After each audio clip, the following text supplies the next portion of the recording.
Good morning sir. నమస్కారం అయ్యా. Sir మీ ఎక్కడి నుంచి వచ్చారండి? ఏం చేస్తుంటారు? అప్పలనాయుడు. ఓకే. అప్పలనాయుడు అక్కయ్య. ఓకే. సో నేను పుట్టిందే మలేషియాలో. Okay okay. మా తల్లిదండ్రులు వైజాగ్ నుండి. మా నాన్నగారు వచ్చి విజయనగరం. ఓకే. యాక్చువల్లీ ఈరనగరం అంటారు దాన్ని. అది వీరనగరం ఇదేమో మరి విజయనగరం దగ్గర ఇది. ఓకే. మాడుగుల విజయనగరం అంటారు దాన్ని. మా అమ్మగారు వచ్చి పెందుర్తి పట్టుకుంది చాలా. మా అమ్మగారు పెందుర్తి. అయితే వాళ్ళు అక్కడ నుండి బతుకు తెరువు కోసం బర్మాకు వెళ్ళిపోయారు. మయన్మార్లో ఒక 3-4 సంవత్సరాలు ఉండి తర్వాత మలేషియాకి వచ్చారు. సో ఇక్కడ తర్వాత మరి మీకు తెలుసు బ్రిటిష్ టైంలోనూ ఇక్కడికి కార్మికులు కావాల్సి వచ్చింది.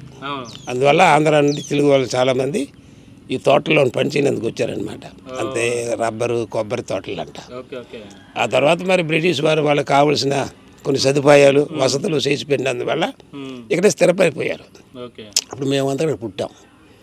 ఆ టైంలో వచ్చి తెలుగు తరగతులన్నీ ఉండి తెలుగు బడులు అంతా ఉండి అవి ఎలా కాలక్రమేణా ఈ తోటలంతా గ్రామాలు పల్లెటూర్లు అంటారు. ఇక్కడుండి పిల్లలు కొంచెం చదివి కొంచెం ఆంగ్లం అంతా చదవబోతారికి వాళ్ళకి ఇంకా పనులకి ఉద్యోగాలకు ఉన్నత విద్యకు వాళ్ళు పట్టణానికి వెళ్ళిపోయింది. అందువల్ల తెలుగు సంఖ్య తగ్గిపోయింది. తోటలంట తెలుగు బడులు లేవు. ఇది ఆరంభం దశ.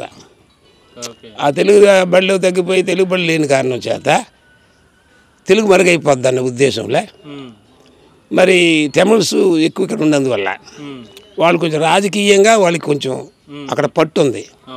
అందువల్ల వాళ్ళు మనల్ని అణచివేయినందుకు ఉద్దేశంలో మాలాంటి కొందరం అప్పుడున్న యువకులమే మేము. ఇప్పుడు వయసు అయింది కదా, అప్పుడు మేము కొంచెం తెలివి మీరి మన భాషకు అనువైమరిపోతుంది, మన భాషను కాపాడుకోవాలి అన్న ఉద్దేశంలో మలేషియా తెలుగు సంఘం 56లో పుట్టింది. ఇక్కడ 56లే. అప్పుడు సంఘం వారందరూ కలిసి తెలుగు తరగతులే మనం మరొకసారి అంటే 80 తర్వాత 56 నుండి అన్నీ బాగుండి 56 నుండి 80-85 వరకు బాగుండి అనమాట.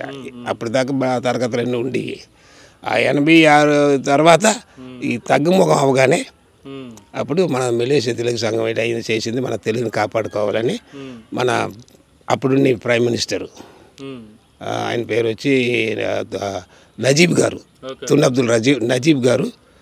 ఆయన్ని చూసి మాకు ఇలాగ తెలుగు ముందు బడులుండి ఇప్పుడు తెలుగు బడులు లేవు, మా భాష మేము కూడా అందరిలాగే మలేషియాకి వచ్చి మలేషియా ముందంజ కోసం మలేషియా అభివృద్ధి కోసం మేము పాటుపడ్డాం కదా, అలా ఉన్నప్పుడు మరి మా భాషకు మీరు కూడా సహకరించాలి కదా అని అన్నప్పుడు మూతబడిన బడులు మేమేం చేయలేము, కాకపోతే మీరు మీ భాషను పెంచుకున్నందుకు మేము డబ్బులు కొంచెస్తాం అని ఆయన ఏం చేశారు, మాకు ప్రతి సంవత్సరం 1 మిలియన్ అలాగే ఇచ్చేవారు.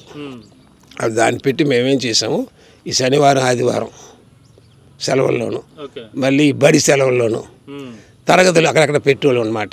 ఏంటంటే మలేషియా మా తెలుగు సంఘానికి మలేషియా మొత్తం ఒక 40-50 శాఖలు ఉన్నాయి, అందులో తరగతులు జరుపుతాం. ఆ జరిపిన తరగతుల తర్వాత సంవత్సరం ఆఖరినే మాకు పెద్ద సెలవులు 1.5 నెలలు ఉంటుంది. అక్కడ వాళ్ళందరినీ చదివిన పిల్లలందరినీ కొంచెం బాగా చదివిన పిల్లలందరినీ పరీక్షలు పెడతాం. అది ఒక చోటుని పెట్టి ఒక 3 వారాలు 4 వారాలు ఉంటారు, ఇక్కడే ఉంటారు. భోజనాలు పడక వసతులు అన్నీ చేసి పెట్టి వాళ్ళకి పరీక్షలు జరుపుతాం అన్నమాట. ఆ తర్వాత ఈ పరీక్షలు జరిపితే ఆ పరీక్షకి ఒక గుర్తింపు రావాలి, అది ఏం చేయాలి అన్నప్పుడు మేమేం చేసాం, పొట్టి శ్రీరాములు యూనివర్సిటీతోని ఒప్పందం పెట్టుకున్నాం హైదరాబాద్లో. అప్పుడు వాళ్ళు జరుపుతారు ఈ పరీక్షల్ని, అప్పుడు వాళ్ళు మాకు సర్టిఫికేట్ ఇస్తారు. అలాగే 4 లెవెళ్ళు, ప్రవేశిక, మాధ్యమిక, ప్రవీణ, విశారద, ఈ 4 లెవెల్లో పరీక్షలు జరిపి వాటికి మేము సర్టిఫికేట్లు ఇస్తాం, అట్లీస్ట్ ఒక గుర్తింపు అనేసి. అలాగే ఇప్పటి వరకు చాలా వరకు ఒక 6,000 మందికి పిల్లలు చదవగలరు, రాయగలరు, బాగా మాట్లాడగలరు. 6,000 మంది పిల్లలు నా మనవాళ్ళు రాస్తారు, చదువుతారు, బాగా మాట్లాడతారు. మా మనవాళ్ళే అన్నప్పుడు చూసుకోండి. చిన్నపిల్ల మనవాడు కూడా భలే మాట్లాడాడు. ఎక్కడ ఇక్కడ కారులో తీసుకొచ్చాను నన్ను, ఒక అబ్బాయినా భలే మాట్లాడాడు. మా మనవాళ్ళంతా బాగా మాట్లాడతారు. సో ఇది భాష మీద ఉన్న మమకారం చేత మేము భాషను కాపాడుకుంటున్నాం. మరి ఇంకొక విషయం చెప్పాలంటే ఈ గుడి గురించి చెప్పాలి. అంటే ఇక్కడ ఉండి గుడులన్నీ ఏమిటి అవుతున్నాయి అంటే అందరం కలిసి ఉన్నందువల్ల తమిళసు తెలుగు సీత తోటలు అంట కదా, అప్పుడు అక్కడ ఎక్కువగా గుళ్ళు ఉన్నా కూడా అది వారి ఆధిక్యం మీదే ఉంటుంది. మనం దాని మీద ఏదైనా మనం ఏదైనా సభలు పెట్టుకోవాలా, ఒక కార్యక్రమం పెట్టుకోవాలని కూడా వాళ్ళ అనుమతిని కోరి గుర్తించిన టైము మన భాషలో మాట్లాడుకున్నది కూడా ఇబ్బందులు ఉంటాయి. ఈ ఉద్దేశం మీదే మేమేం చేసాం అప్పుడు 80లోను యాక్చువల్లీ 1980లోను ఇక్కడ ఒక 4 ఎకరాలు కొన్నాం. ఈ 4 ఎకరాలు కొని ఇట్లా మొక్కలు వేసాం, అంతే లోటలుగా వేసి ఒక 30 మందికి తెలుగు వాళ్ళకి మాత్రం అమ్మాం. అందులో వచ్చిన రాబడి ఒక 30,000 మాకు మిగతా పడింది. ఆ 30,000ను రింగిట్లు మిగతా పడింది. ఈ చోటు దీనికని కేటాయించిన తర్వాత కేటాయించాం అన్నమాట. ఈ గుడి కోసం కేటాయించాం. ఈ గుడి ఆ 30,000 పెట్టి ఆరంభం గుడిని కట్టించాం. అది మెల్లమెల్లగా ఇది 3వసారి పంప్రోచం చేయించాం, అయిపోయింది అనమాట. అది ఆరంభం చిన్న గుడిగా ఉండింది, తర్వాత పెద్దగా ఉండి ఇప్పుడు ఇంత గుడి. సో మలేషియాలోను మనం మాట్లాడాలంటే పెద్ద గుడి తెలుగువారి ఆధిక్యం మీద సొంతంగా ఉన్నది అంటే ఇదే. ఇక్కడ మనం చేసిన తప్పేటంతే కష్టపడి మనం చేస్తున్నాం, తర్వాత మనమని మన గుర్తింపు కాకుండా అందరితో కలిసిపోయి మన యొక్క భాషను మనం మర్చిపోతున్నాం. ఇది ఎలా జరిగిందంటే మెన్మార్ చెప్పాలి. మెన్మార్లోనూ అక్కడ చాలా గుళ్ళు, అంతే మెన్మార్ అంటే బర్మా, చాలా గుళ్ళు ఉన్నాయి. రావుల గారి గుళ్ళు ఉన్నాయి, వెంకటేశ్వర గుళ్ళు ఉన్నాయి, ఆంజనేయ స్వామి గుళ్ళు ఉన్నాయి. ముందు ఆ గుళ్ళన్నీ తెలుగు వాళ్ళదియే, ఇప్పుడు అవన్నీ తమిళస్కి అయిపోయినాయి. ఎందుకోసం అంటే తెలుగు వాళ్ళు కొందరు వెళ్ళిపోతున్నారు. ఆ చైర్మన్ రాగా వాళ్ళు పట్టు వదిలి కానీ ఇంకొక అయిపోతున్నారు. అక్కడ 1-2 గుళ్ళు ఇప్పుడు మన వాళ్ళకి కింద ఉన్నాయి. నేను వెళ్ళొచ్చాను బర్మాకు 3 సార్లు, అక్కడ సంఘం ఉంది. సో మా ఉద్దేశం ఏంటంటే ఇదే. మా ఉద్దేశం అంటే ఈ భాషని మనతో ఉంటే చాలదు.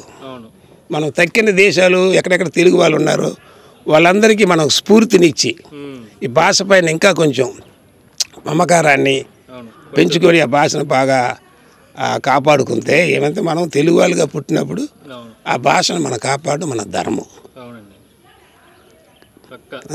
ధన్యవాదాలు. అడగండి. మన తిరుమల తిరుపతి ఎలా సహకరించింది టెంపుల్ పెట్టడానికి? అది ఒకటి మంచి విషయం మీరు అడిగారు.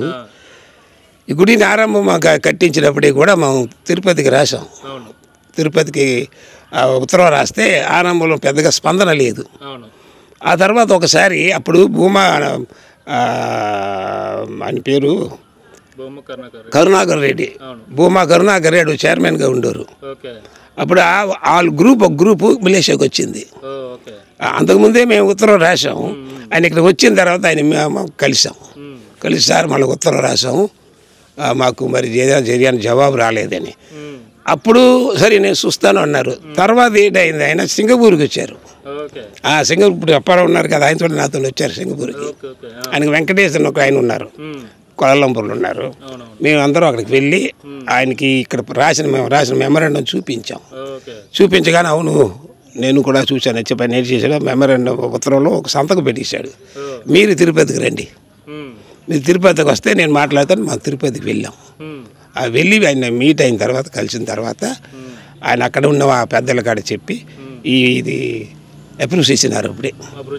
అప్పుడు మేము అక్కడికి వెళ్ళి అలిపిరిలే, అక్కడే ఒక శిల్పం తయారు ఉంటాయి, అక్కడ ఉన్న అధికారులంతా చూపించి ఒప్పందం చేసుకొని ఇక్కడ అంతకుముందే మాకు వచ్చి వినాయకుడు ఆల్రెడీ ఉంది, వినాయకుడు ఉన్నారు. తక్కిన విగ్రహాలు వచ్చి మన వెంకటేశ్వర స్వామిది, మన ఆంజనేయ స్వామిది, ఆ తర్వాత మన పద్మావతి అంతే ఆమెకి, ఆ తర్వాత మన గోదాదేవి అంటాం కదా. ఈ 4 ఆంజనేయ స్వామి, వెంకటేశ్వరుడు, గోదాదేవి తల్లి, ఆయనకు పద్మావతి, ఈ 4 దేవతల విగ్రహాలు ఇచ్చారు. అది ఒక 10,000 రూపాయలకి, అది ఏదో చిన్నగా ఇవ్వాలని తీసే. అది ఒక్కొక్క విగ్రహం వచ్చి మా మలేషియాలోనే 50-60 వేలు రింగిట్లు ఉంటుంది. అది ఒక చిన్నది తీసుకుంటే ఒక దీనికనేసి తీసుకున్నారు కానీ లేకపోతే ఒకటి లేదు. ఓకే. ఇచ్చారు కనుక ఈ సందర్భంలోనూ మన తిరుమల దేవస్థానానికి మలేషియా తెలుగు సంఘం తరపున ఈ ఆలయం తరపున మా యొక్క నిండు కృతజ్ఞత తెలుపుకుంటున్నాం. Thank you. ఇప్పుడు వెంకటేశ్వర స్వామి పండుగలు జరుగుతాయో బ్రహ్మోత్సవాలు అప్పుడు ఇక్కడ జరుగుతాయి, అదే సమయం జరుగుతాయి. బాగా జరుగుతాయి. 9 రోజులు 10వ రోజు ఇంకా గొప్పగా ఇక్కడ ఈ చేసుకున్నప్పుడు కూడా మేము ఇక్కడ భజనలు, చిరతలు, దాటు భజనలు, గొబ్బిళ్ళు అన్నీ ఇక్కడ మనం ఆ దేవుని ఊరేగింపుతోని ఇవన్నీ చేసుకొని వీలైనంత వరకు మేము ఆ టైంలోనూ ఆ సమయంలోనూ మాకు ఇక్కడ పురోహితులు కొరత చాలా ఉంది. ఆ ఇండియాని తీసుకొచ్చినా కూడా ఒకసారి ఈ సమయాన్ని నేను చెప్పడం మంచిది కాదు కానీ వాళ్ళు బాగా సహకరించరు, వస్తారు 6 నెలలు ఉండి పారిపోతారు. సో అందువల్ల మేము తమిళ్లో పెట్టుకోవడం వస్తుంది. తమిళ్లో పెట్టుకుంటే తెలుగు సంప్రదాయాలు ఉండవు. ఈ ఇబ్బంది మాకుంది. లేకపోతే తక్కిన ధరమే అన్నీ బాగా జరుగుతాయి. అదే సమయం ఇది చోటు వచ్చి మా ఉద్దేశం వచ్చి దేవుడు మాత్రం కాదు, ఇక్కడ ఇది బడి గుడి అంతా చేరి అప్పుడు ఈ బడిలోని ఇక్కడ కూడా మేము వచ్చి సెలవుల్లోనూ తెలుగు తరగతి జరుపుతాం. ఇప్పుడు ఈ జనవరి నుండి ఫిబ్రవరి వరకు మాకు సెలవులు ఉంటాయి. ఈ సెలవుల్లోనూ సుమారు ఒక 200 పిల్లలు ఇక్కడికి వచ్చి చదువుతారు. అదిగో ఇది హోమ్ స్టే, ఈ శ్రీనివాస నీళ్ళు అక్కడ పిల్లలు ఉంటారు. ఇది మాది, ఇది ఇల్లు కాదు, ఇది ఒక హోమ్ స్టే. ఇక్కడ ఆడపిల్లలు పెడతాం. ఇక్కడ ఒక 40 మంది పిల్లలు ఇక్కడ ఉంటారు. అట్టిపాకు ఒకటి ఉన్నది, అక్కడ అద్దె తీసుకుంటాం. అది మగ పిల్లలు పెడతాం. ఆ తర్వాత ఇక్కడ కొందరు పిల్లలు ఉంటారు, ఆ గుడ్లను కూడా పడుకుంటారు. తరగతులు ఇక్కడే జరుగుతాయి. అది గ్రంథాలయం అక్కడ ఉంది, తరగతి జరుగుతాయి. కొన్ని తరగతులు అక్కడ జరుగుతాయి. లైబ్రరీ ఉంది. కొన్ని గ్రంథాలు కూడా కొన్ని తరగతులు అక్కడే జరుగుతాయి. మొత్తం జరుగుతాయి. భోజనాలు ఇక్కడే ఉండి అందరికి పెడతాం ఆ పీరియడ్ మొత్తం. ఆ తర్వాత ఆఖరు 2 రోజుల్లో పరీక్షలు పెడతాం. సో ఇలాగ మనము అదేంటంటే ఈ చదువు వల్లయ్యా సంప్రదాయం పెరుగుతుంది, కళాచారం పెరుగుతుంది. అది లేకుండా దేవుణ్ణి మాత్రం చదువుకున్నా కూడా కాపాడే ఎంత మానవతా విలువలు, మోరల్ వాల్యూస్ చదువుకు రాకుండా రాదు. సో ఈ ఉద్దేశమే మేము అది భాషను కాపాడుకోవాలి అంటే మనం తప్పక భాష చదవడం రావాలి, ఆ భాషలో మాట్లాడాలి. ఇక్కడ మనకు వచ్చి చిన్న కొరతను కూడా ఈ సందర్భం చూస్తున్నాం. వీలుంది ఇది ఎక్కడైనా మీరు పంపినారంటే ఆంధ్ర వచ్చి ఇండైరెక్ట్లీ మాకు సాయపడాలి. ఇప్పుడు మేము వాళ్ళకి సాయపడుతున్నాం. ఎందులో అంటారా, తెలుగు నేర్పడంలో వాళ్ళకి మేము చేస్తున్నాం. ఇది వాళ్ళంతా ఇంగ్లీషే. ఒక గ్రామానికి వెళ్ళి ఒక ముసలమ్మతో మాట్లాడినయ్యా, ఆమె మాట్లాడిన 10 పదాల్లోనూ ఒక 4-5 పదాలు ఇంగ్లీష్లో ఉంటాయి. వీళ్ళకంతే తెలుగుని ఎలా కాపాడుకుంటాం? ఇది అక్కడ ఆంధ్ర ప్రభుత్వాలు కూడా కొంచెం ఇది చాలా సందర్భాలు మేము అక్కడికి వెళ్ళి మాట్లాడాము. మేము ఇక్కడ చెప్పడం ఈ సందర్భం చెప్తున్నాను. చంద్రబాబు నాయుడు గారిని 3 సార్లు మీట్ చేసాం, రాజశేఖర్ గారిని 2 సార్లు మీట్ చేసాం. ఈ తెలుగు కోసమనే ఇన్ని చేస్తున్నాం. అయితే పెద్దగా ఫలితం లేకపోతుంది. ఇది వాళ్ళు ప్రభుత్వాన్ని తప్పు చెప్పలేమయ్యా. అక్కడ ఉండే మనుషులు వాళ్ళకి తెలుగు వద్దయ్యా, వాళ్ళకి తెలుగు వద్దు, వాళ్ళకి తెలుగు సంప్రదాయాలు వద్దు, వాళ్ళకి కావాల్సినంత డబ్బు. సో చదువుకోవాలి, బయట ఊరికి పోవాలి, చదువుకోవాలి. ఎక్కడికి వెళ్ళినా కూడా మన గురజాడ అప్పారావు గారు చెప్పారు, ఏ దేశం ఏగినా ఎందుకు ఆలిడినా నిలుపరా నీ జాతి నిండు గౌరవంబు అని చెప్పారు కదా. మరి అది ఎలా మర్చిపోతాం? అది మనసులో ఉండాలి కదా. తక్కిన జాతి వారికి ఆ యొక్క ఏంటంటాం, ఆ యొక్క మమకారం, ఆ యొక్క భాషాభిమానం ఉంది కదా, మరి మనకి ఉండాలి కదా. కోరుకుంటున్నాను. మరోసారి మీకు ధన్యవాదాలు. ఓకే, నేను ఈ పక్క నుండి ఒక ఊరయ్యా, ఆ ఊరు వచ్చి కోలాభరణం ఎస్టేట్ అంటారు. నేను అక్కడే చదివాను, తెలుగులోనే చదివాను. తెలుగు ప్రాథమిక ప్రైమరీలో తెలుగు చదివాను. ఆ తర్వాత ఇక్కడే పక్కనే బడి ఉంది, ఇది స్కోలామండంగా కీర్ జోహరి అంటారు. ఇక్కడ సెకండరీ చదివాను. ఆయనగా నేను టీచర్స్ ట్రైనింగ్కి వెళ్ళాను. టీచర్స్ ట్రైనింగ్ అయిన తర్వాత నేను నా ట్రైనింగ్ వచ్చి తెలుగు కాదు, నా చదివిన తెలుగైనా నాది ఇంగ్లీష్ మిలే. అప్పుడు నేను ప్రారంభంలో ఇంగ్లీష్ మలాయ్ ఉపాధ్యాయులుగా ఉండేవాడిని. ఓకే. ఆ తర్వాత నేను తెలుగు ఎక్కడెక్కడ కొంచెం మాస్టర్లు కొరత ఉంటే అక్కడ తెలుగు చెప్పించండి, తెలుగు బడి నుండి వెళ్ళేందువల్ల. తర్వాత నేను హెడ్ మాస్టర్ని అయినాను. హెడ్ మాస్టర్ బడికి హెడ్ మాస్టర్ అయినప్పుడు కొన్ని చోట్ల తెలుగు తమిళ బళ్ళు కలిసి ఉంటాయి, కొన్నిసార్లు తమిళ మాత్రమే ఉంటుంది, తెలుగు ఉండదు. హెడ్ మాస్టర్ అయిన తర్వాత అది రిటైర్ అయిన తర్వాత 2003లో రిటైర్ అయ్యాను నేను. అప్పటికంతా తెలుగు బడులు పోనాయి. అందువల్ల ప్రత్యేక ఇంతకుముందు అని చెప్పాను కదా, తెలుగు సంఘం ద్వారా ఈ తరగతులు జరుపుతూ ఇప్పుడు అన్ని మలేషియా మొత్తం తిరగలు జరుగుతున్నాయి. ఈ తరగతులకి నేను వచ్చి ప్రధాన ఉపాధ్యాయులుగా ఉన్నాను. మలేషియా తెలుగు తరగతులకి ప్రధాన ఉపాధ్యాయులుగా ఉంటున్నాను. ఆయనక దీంతో సరే మీరు కొలాలంపూర్లో వినుంటారు, రవాంగ్ దగ్గర అక్కడ ఒక ఏంటంత దాన్ని తెలుగు అకాడమీ ఒకటి ఉంది, విన్నారా? అది దీనికోసమే కట్టాం. ఈ తెలుగు తరగతులన్నీ ఇక్కడ మాత్రం జరగవు. ఇక్కడ కొంచెం చిన్న క్యాంపే జరుగుతుంది. శిబిరం వచ్చి పెద్దది అక్కడ ఉంటుంది, పెద్దది అక్కడ వేరే ఉంటుంది అనమాట. అక్కడ ఇంకా ఎక్కువ పిల్లలు ఉంటారు, 300 పిల్లలు అంతా ఉండొచ్చు. అన్ని అణుసౌకర్యాలు అక్కడ ఉన్నాయి. సో అక్కడ పెడతాం. సో ఆ అకాడమీ వచ్చేది 3 బ్లాకులు, 5 అంతస్తులకు ఒక బ్లాక్కి. సో అందులో మేము ఇవన్నీ జరుపుతాం. ఇదంతా మన మలేషియా తెలుగు సంఘం యొక్క ఏంటంటాం సుదీర్ఘకాల ప్రయత్నం, కృషి. మన భాషనే మన మాతృభాషను మర్చిపోకూడదు కదా. బ్రహ్మోత్సవాల్లో జరుగుతూ ఉంటాయి 9 రోజులు అనేసి. సో 9 రోజులు కూడా అన్నదానాలు జరుగుతామండి. అవును, ప్రతిరోజు అన్నదానం. ఓకే. దానికి డిమాండు. ఇప్పుడు వచ్చే సంవత్సరం పండుగకి ఇప్పుడు కంటే ఫిల్ అయిపోయి ఉంటాయి, బుకింగ్ అయిపోయి ఉంటాయి, ఉండవు చాలా. అప్పుడు కొన్ని సమయాలు ఏం చేస్తారు, ఇప్పుడు ఒకరు పెట్టుకుంటారు అనుకోండి అన్నదానం, 2-3 ఒకరోజు పెట్టుకుంటారు, వాళ్ళు 3 ఇస్తాం. ఎందుకోసం అంటే మరి వాళ్ళే కొందరు ఏంటంటారు అంతే, కొందరు దూరాన్ని ఉంటారు. సార్ మా శనివారం ఆదివారం సార్ మాకు సెలవులు అక్కడ, మీరు ఆ టైం ఇవ్వండి అని అడుగుతారు.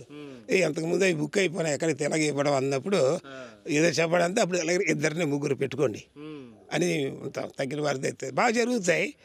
అందరూ ఈ యొక్క వంటలన్నా మాకు మనుషులు పెట్టి డబ్బుల కోసం కాదు, అందరూ వచ్చి ఉచితంగా ఫ్రీగా చేసేది. చాలామంది వస్తారు, కాయగూరలు పోయినందుకు దానికి దీనికి వస్తారు, బాగా జరుగుతాయి. ఆ పండుగ టైం మాత్రం ఆంధ్ర నుండి పురోహితులు రప్పిస్తాం, అక్కడే వస్తారు. ఆంధ్ర తెలంగాణ, మనం ఆంధ్రాన్ని వచ్చేస్తుంది. మళ్ళీ తెలంగాణలో కోపం రాగలదు, అందరూ తెలుగు కదా. అది టెంపుల్ కట్టాం. ఆయనగా 93లో మళ్ళీ ఒకటి కట్టాం, ఏమంటే 12 సంవత్సరాలు. ఆ తర్వాత 2011లో కట్టాం. ఇది గట్టి చేసాము. మూడవది అయిపోయింది, బాగా జరుగుతుంది. మనకేంటంతయ్యా ఇంకాను మనం ఈ ఆంధ్ర మొత్తం కొనెక్ కావాలి.